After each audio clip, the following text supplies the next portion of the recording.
WIBTA if I back out of meeting with my estranged father? This may be a confusing post, I'm not sure how to really type it all out. Throwaway account because my family and friends have my main. Also, English is my first language, I just suck at it, so apologies for any mistakes. I, 25F, have not seen my father, 50s? 60s? In almost 20 years. I have spoken to him maybe a total of 6 or 7 times over those years, and he's recently asked me to meet with him. Now, for reference, most of our interactions have ended with me crying. He moved out of state when I was a kid and hasn't come back since, so all of our interactions were through text. It was always somehow my fault that we didn't have a relationship. My fault that he wasn't here for me. My fault that he ignored me for his perfect new family. This brings us to now. A few days ago, I got a phone call from a number I didn't recognize, and for some reason, I answered it.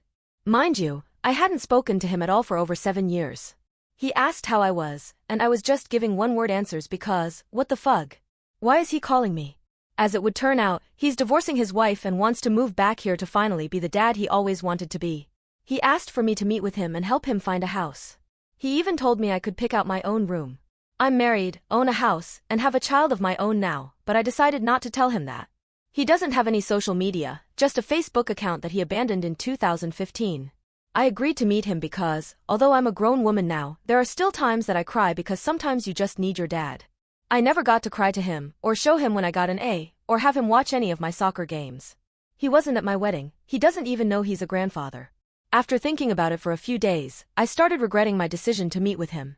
What if he doesn't show up? What if he gets mad at me for not telling him about my son or my husband? There are so many what ifs and honestly, I'm scared. I'm scared to meet him and open that part of my life back up. I'm already half a mind to block him and carry on as I used to. So, Reddit, WIBTA if I cancelled meeting my dad next week? Update. Obligatory throwaway notice, English is my language but I'm bad at it, so apologies in advance. Now to the, hopefully over soon, story. I ended up meeting with my dad, and a lot of you were right. I feel stupid for not listening. He wanted someone to basically be his mommy/maid. It became very apparent from the first 10 or so minutes that not only was he just looking for someone to pay his way and take care of him, he was also a drug addict.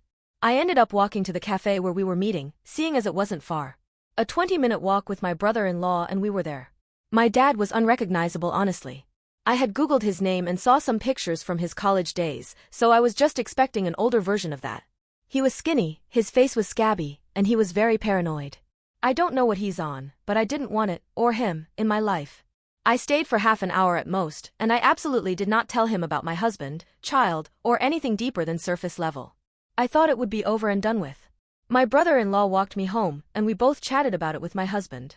He ended up staying for dinner, when we heard the front door knob being messed with.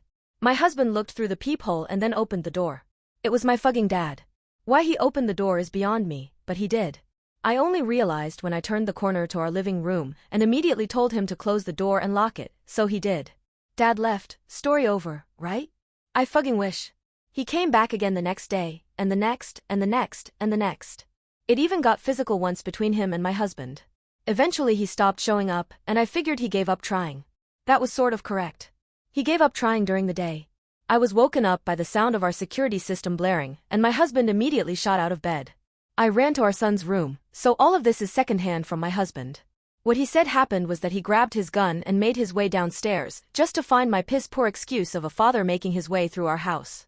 They start screaming at each other, which I can confirm because it had scared my son, and it's basically just back and forth of get the fuck out of my house and my likely hi dad asking why. I had called the police from my son's room, and they showed up pretty quickly luckily. My husband didn't shoot him, thank God. The police arrested my dad, but he was let out within a few days. This story, sadly, ends with us selling our house and waiting for a court hearing for a restraining order. We're staying with a friend who lives a state over. All of our stuff is in storage, so if he comes back, he won't find anything. We're working with our realtor to sell the house. I'm ready to just cut the price in half so someone takes this house off our hands. So far, we haven't gotten any offers, and I can't say I'm surprised. I wouldn't want to buy a house that has a free drug addict, whose only goal is to break in and steal, included. So that's where we are. I've left a lot of the details out because many of them are identifying to either us or our location. We haven't seen, or heard, from my dad for a few days. We've only left a few days ago because we were hit hard by Helene. Last I heard, my dad was staying at a shelter during the hurricane, his third shelter actually. He got kicked out of the first 2 for stealing and causing fights. That a-hole listed me as his emergency contact. I've since called every shelter in the 3 surrounding counties and told them that not only am I not to be listed as his contact if he shows up, but that they shouldn't even accept him. He had a home and a family and he ruined it. I won't feel guilty if he ends up needing to leave the state for shelter. If anything else happens, I'll update you guys. If you have any advice, I'd be more than happy to hear it, and hopefully heed it if necessary this time around.